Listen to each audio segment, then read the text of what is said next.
Morning, everybody. Happy hump day.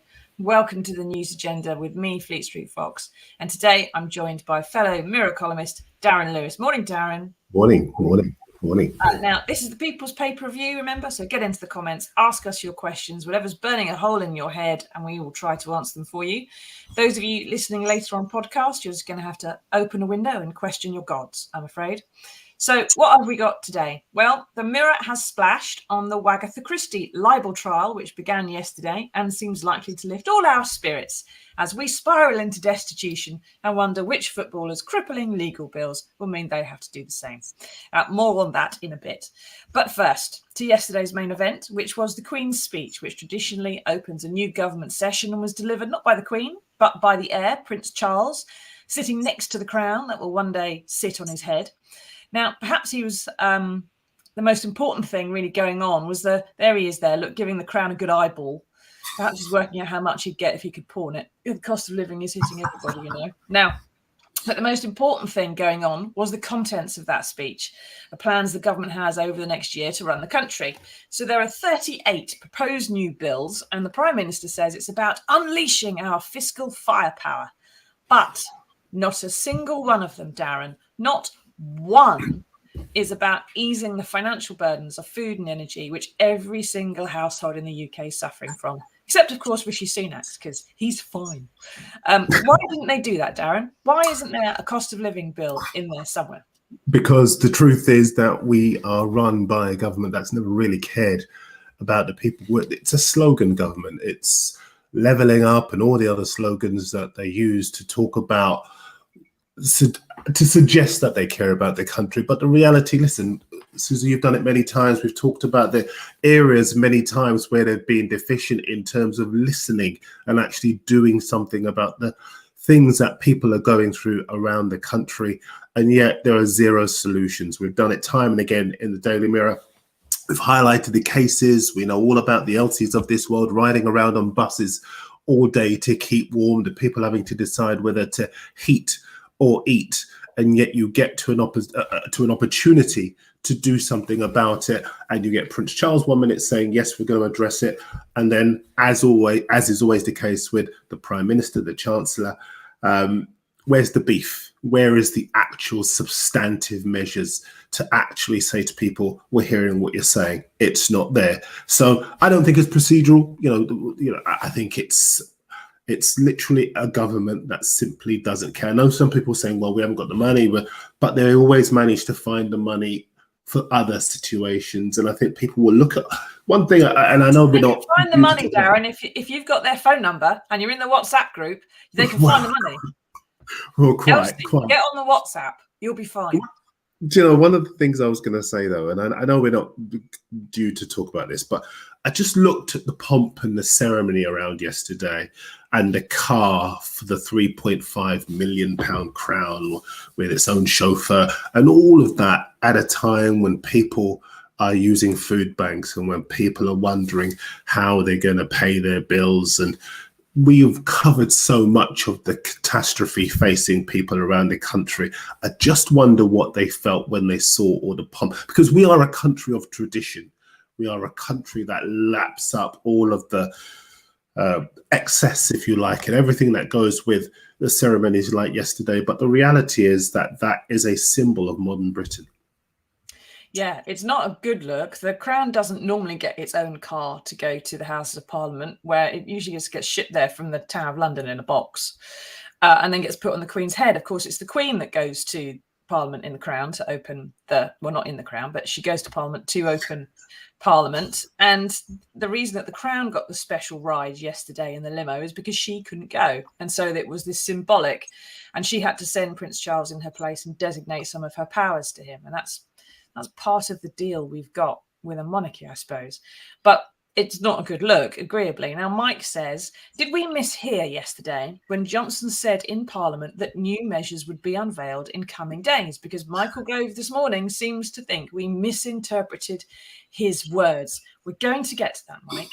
I hate it when you do this, Michael. You always ask something, which I'm going to come to next, is my denouement. And you're asking me my denouement right now at the start. Stop it. Keep asking your questions, though, so long as it's not something I'm going to deal with later, because we want you to get into the comments. Tell us what you think about the Queen's speech and the bill and the cost of living crisis and everything else, because the Yorkshire Building Society fears that households are going to face £100 a month shortfall by 2024, they're saying. The Shawbrook Bank says 1 in 5 people have lost sleep over surging prices.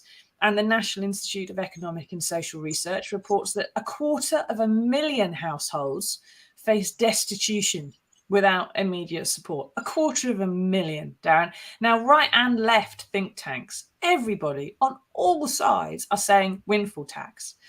Everybody seems to think that axing VAT on energy bills would be a Brexit benefit. We could do it having left the EU. We're not seeing it. I get that they're a bit blind to other people's problems because they haven't experienced them personally themselves. I can understand that almost. But surely they have election advisors, Darren, people who are telling them to get this sorted because this is where the votes lie in 2 years' time. How can they hope to get re-elected if they don't deal with the cost of living crisis, or at least be seen to be doing something? Well, at the moment, there were lots of things in there yesterday, sorry to say, to stir up the Tory base and even create headlines in friendly newspapers. And, you know, they rely on client journalists to kind of do their bidding for them, radio stations who want to ignore just how dangerous the Prime Minister is for this country and his government. You've got a public order bill that's going to specifically target people's right to protest and environmental protesters in particular. You've got a media bill that's going to allow Channel 4 to be privatized.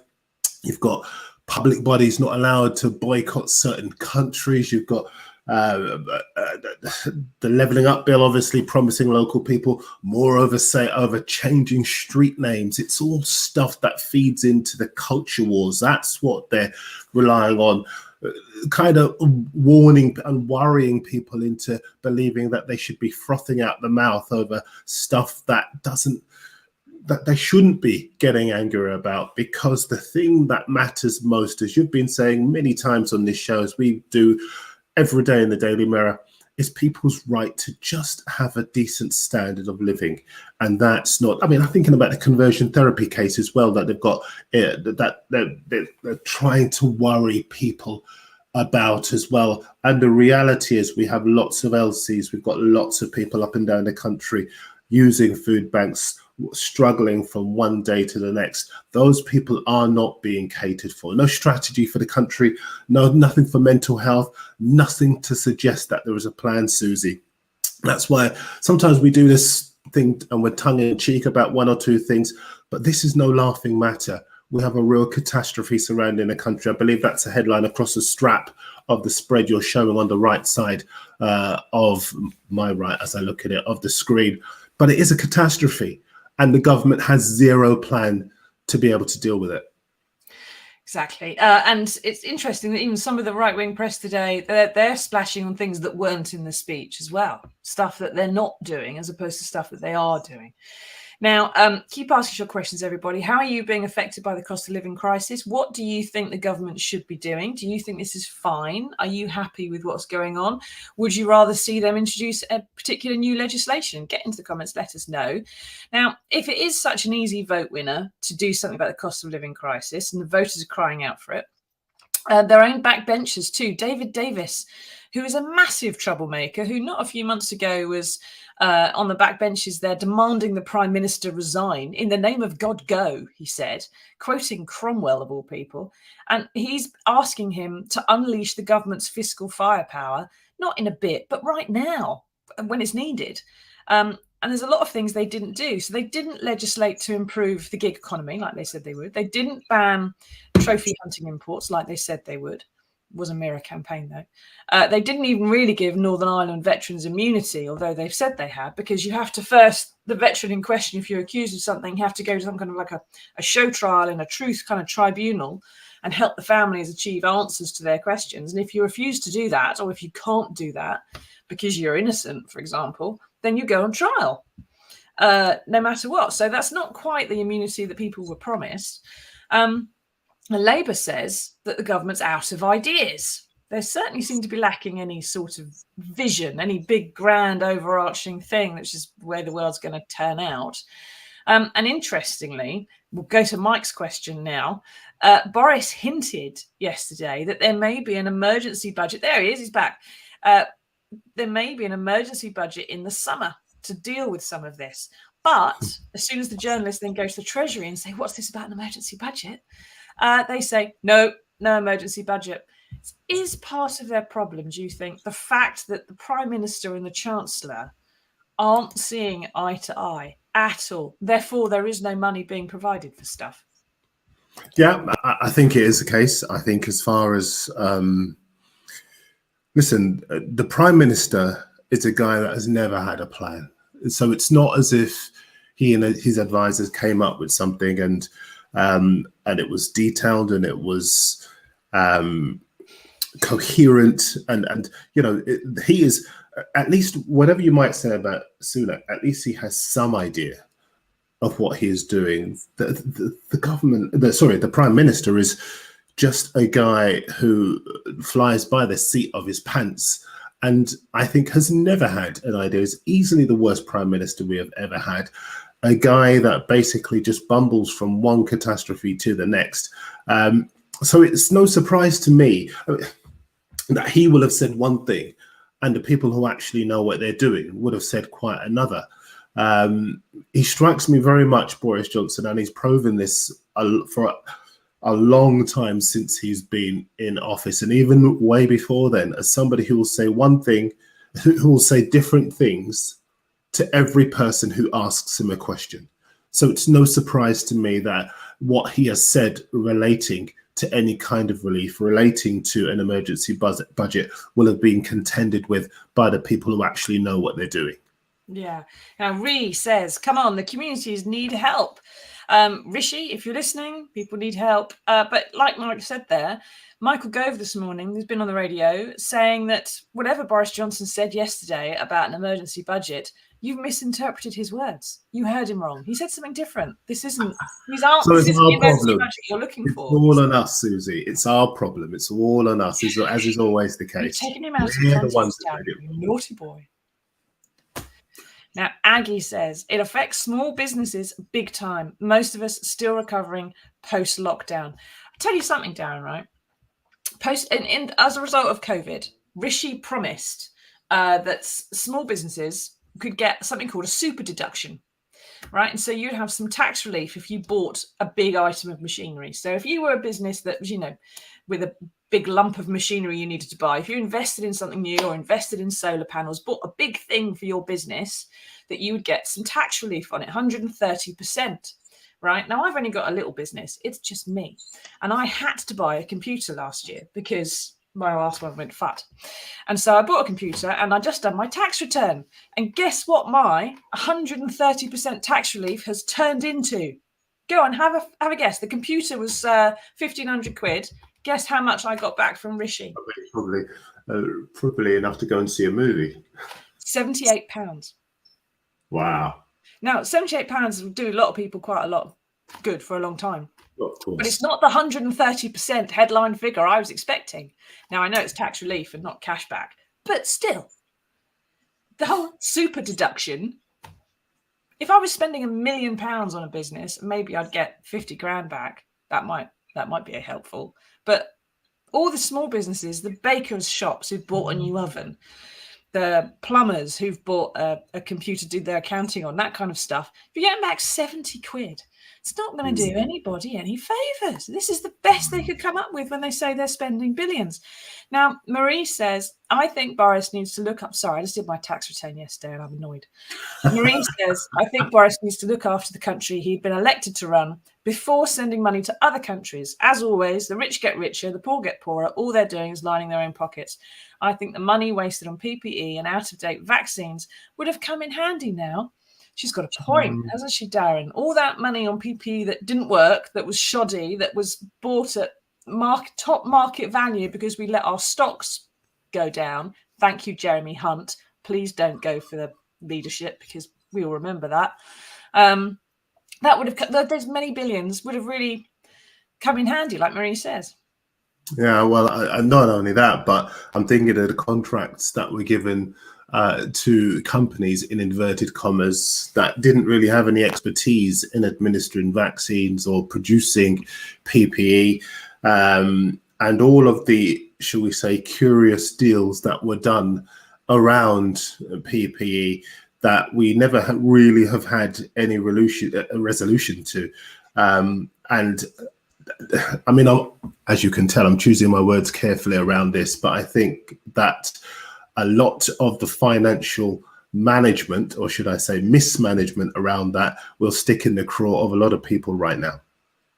Yeah. And of course, the old COVID inquiry seems to not be happening yet. Oh, what a surprise. Yeah, I wonder if it will happen before the date of the next election, which is going to be May 2024 at the latest, I think. Possibly not. It's getting closer, isn't it, that date? Now, I don't know if we've got any more comments on the cost of living. Yes, we do. Andy says, no more money. Not that I believe that for a second, despite Boris being incredibly honest and all that. Andy, you're being sarcastic, I think. Has he, I wonder, considered taxing the super rich? Of course he hasn't. Perhaps, Andy, the reason that the super rich aren't being taxed is that one of the super rich is the man in charge of the taxation system. You know, if you put Elsie or Andy or Darren or me in charge of the taxation system, you might be taxing the super rich because none of us are we? But if you have someone who's married to a woman who's richer than the Queen, they're not going to start taxing people who've got billions of pounds. Why would they? Yeah, he was very articulate, wasn't he, Rishi Sunak, in defending the decision not to impose a windfall tax on the fuel companies. And despite all of the cases, all of the cacophony of noise that there had been around the need and the look, and we've covered it obviously many times in the Daily Mirror, around the fuel companies raking in these huge profits and people having to decide whether to heat or to eat. And Sunak had the opportunity to clobber them, and he didn't. And he defended his right not to do that and explained in ways that people just don't really want to listen to, really, why he wouldn't do that, said that it would affect relationships and we want investment and this, that, and the other. But the truth is that you have an open goal right there, and they are not taking it, and people are continuing to suffer. Exactly. And I think it was the Sun newspaper, actually, earlier on this week, said that for this government, it's a choice between heating or eating. That was just about right. Now, Mike says, how can government focus on helping people, even if it wanted to, when its entire resources are dedicated to protecting Johnson's job and covering for his lies in and out of Parliament? That's very cynical of you. Are you really suggesting the entire machinery of the state is being spent on Boris Johnson? I doubt that. I think quite a lot of it's probably being spent persecuting people and small business owners and starting the culture wars and upsetting lots of people as well. They have other things to do. It's not just Boris. They've got lots of axes to grind. Anyway, let's see. We do have to move on to Agatha Christie, which is probably a bit more exciting for some of us. Now, it's known, it's going to be called already, it's only 20 years in, but it's the trial of the century, in which two impossibly rich women are arguing about who is responsible for leaking some meaningless fluff, in the most part, to newspapers and which of them feels worst about it.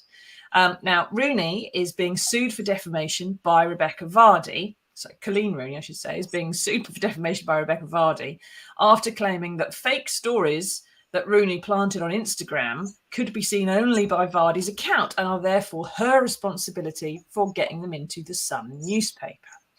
Now, Vardy says other people had access to her account, so it wasn't her.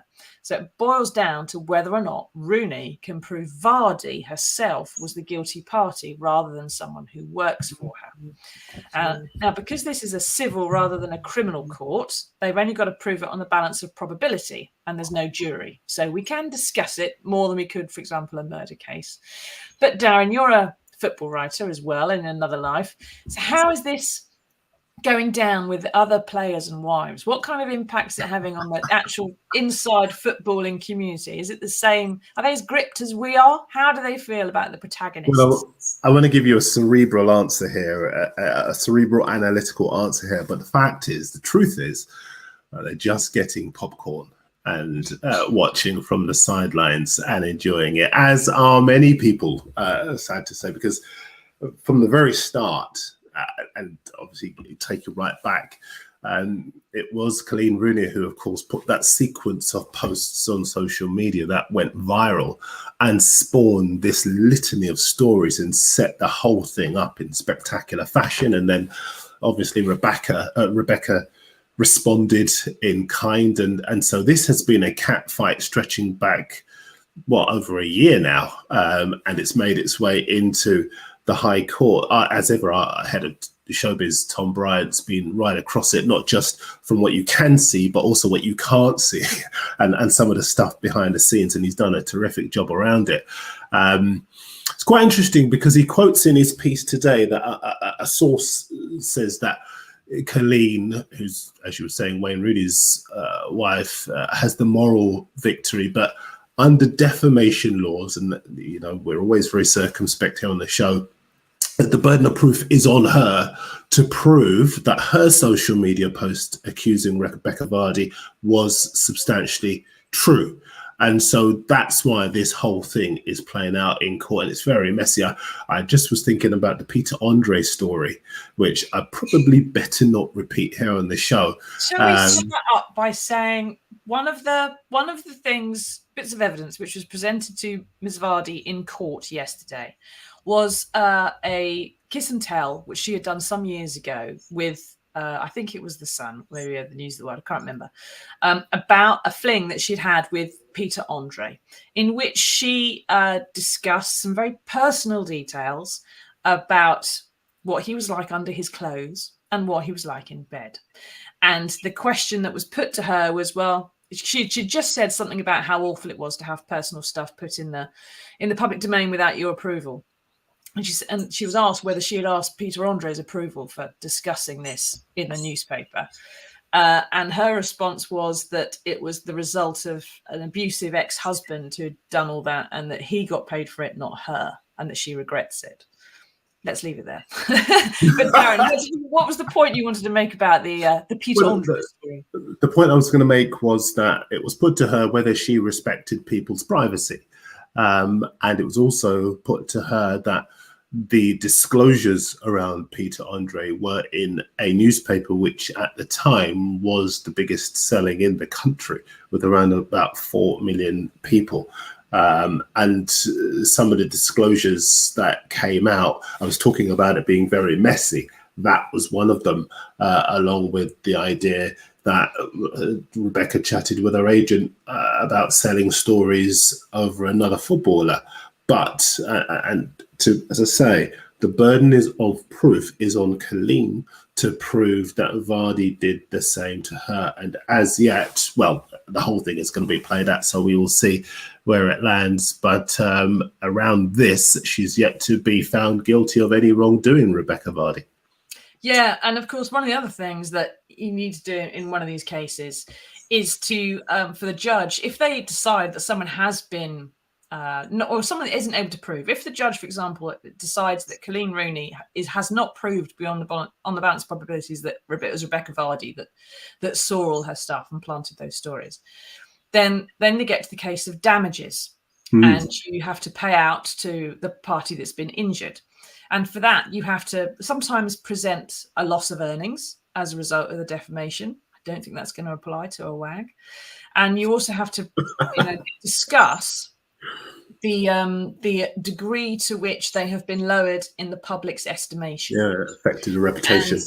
It's generally considered that in case of, for example, lawyers, journalists, estate agents, you can't lower them any further in the public's estimation. And therefore, if you or I, Darren, ever decided to sue, we're going to get threatened and told to just roll with it. But I don't know how much really you could say that the general public's estimation of either woman will have altered as a result. Whichever way this case goes, do you think the general public is going to change its attitude about either woman? That's a really good question. But I'll keep it simple and say no, not really. There is a perception of wags, wife and girlfriends within football, and I don't think that's going to substantially change, in my opinion. That said, they do have good legal teams. Colleen's got David Sherborne, I think it is, who's represented Johnny Depp and the Duchess of Sussex, and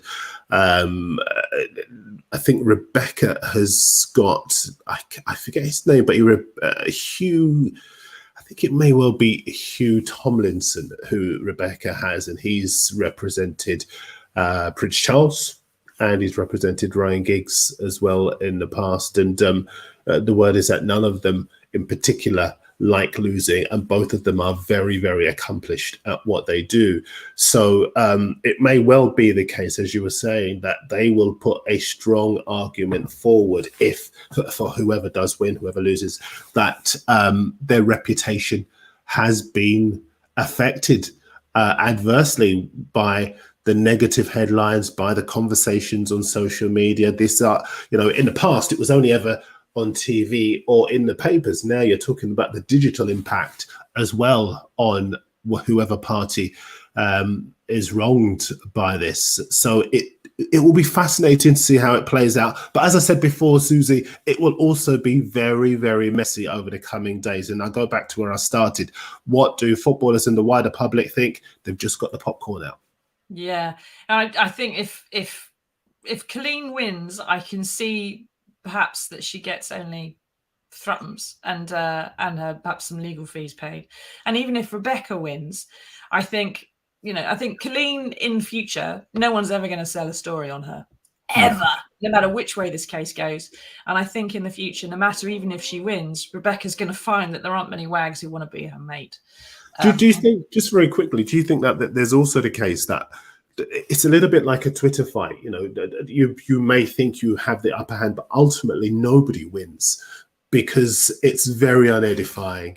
It's very messy. I mean, even some of the stuff that's come out around phones dropping in the North Sea, and there is this, the inference about people talking to each other in a way that makes them feel unsure about their safety.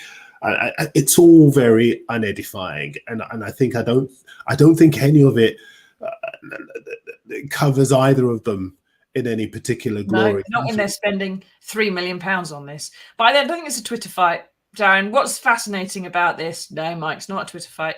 It's more like a fight outside a flat roof pub on a housing estate, except it's being done by multi-millionaires that we can all enjoy. And yeah, they're both going to come out of it with clumps of hair missing, I should expect. Yeah. And to go back to where we started, Susie, I mean, we're talking, this is being fought out at a time, again, we smile a bit, but the serious nature of it is there are people struggling to live, watching millionaires fighting over who said what and he said, she said. So in the scheme of things, I think a lot of people, yeah, they'll be fascinated, but who doesn't like salacious gossip? But on the other hand, there'll be some people who will just roll their eyes and, say how the other half live. How are you even arguing about this? Exactly. But it's bread and circuses, isn't it? And it's all entertaining, adds to the gaiety of the nation. Now, we do have some good news in the world, and we've hunted not too far for it today because it's pretty big in the paper. Here it is.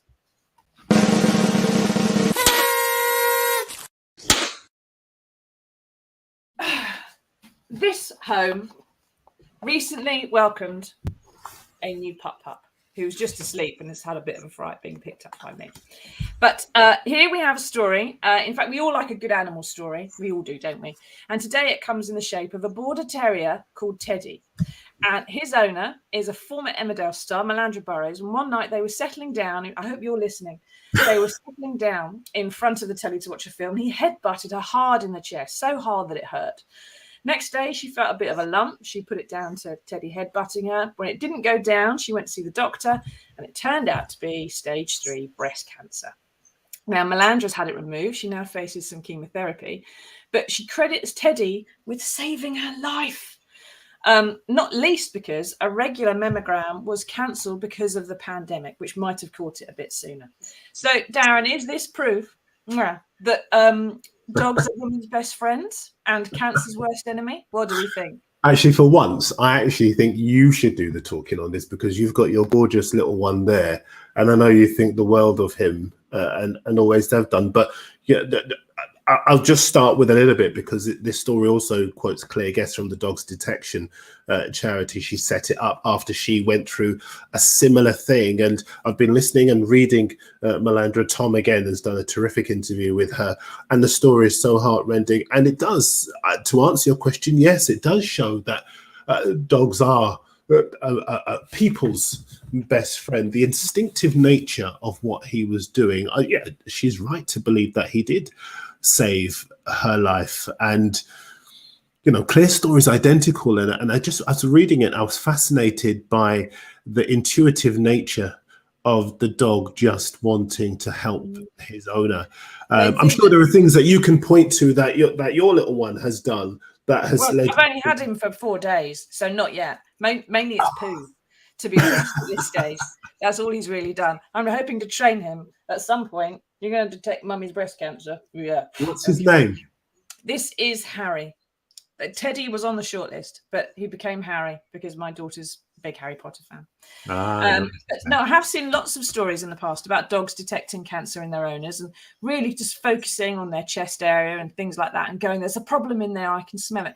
And some dogs are being trained to detect cancer in medical samples because they're slightly better than mammograms, a bit more accurate. They can detect COVID-19, they can detect explosives, and they're fairly brilliant creatures who currently are licking my elbow.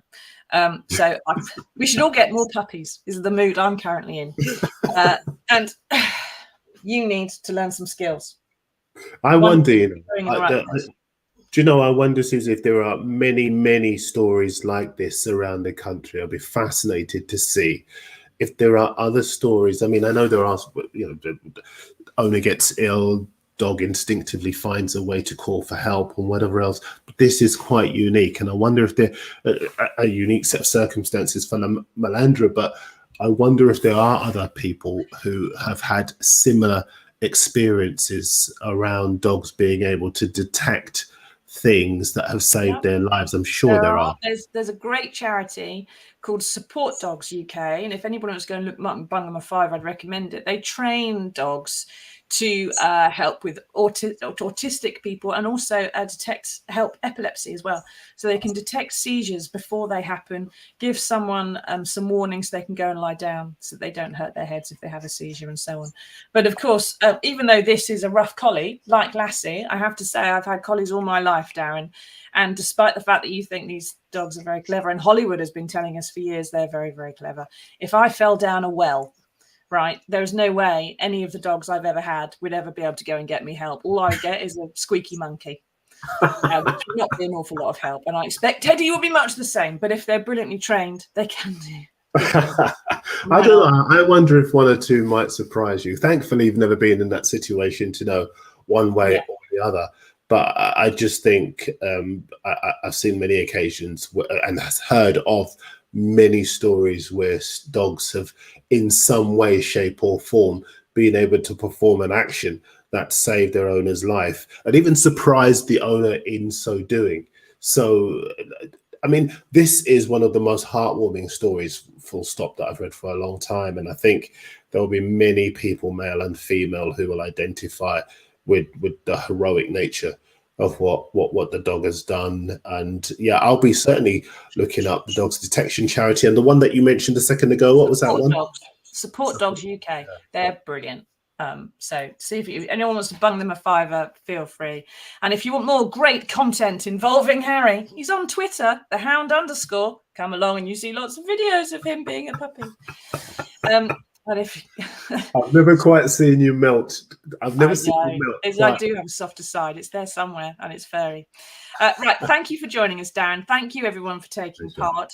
And thank you, everyone who's listening later on podcast. If you want to leave us a review, it helps other people find us and understand a bit more about what's going on in the Queen's Speech with cancer detection and the Agatha Christie trial. That would be very handy. Thank you, everyone, for taking part. And we will see you all again next Monday for another edition of the News Agenda. All right. Bye-bye. Bye-bye.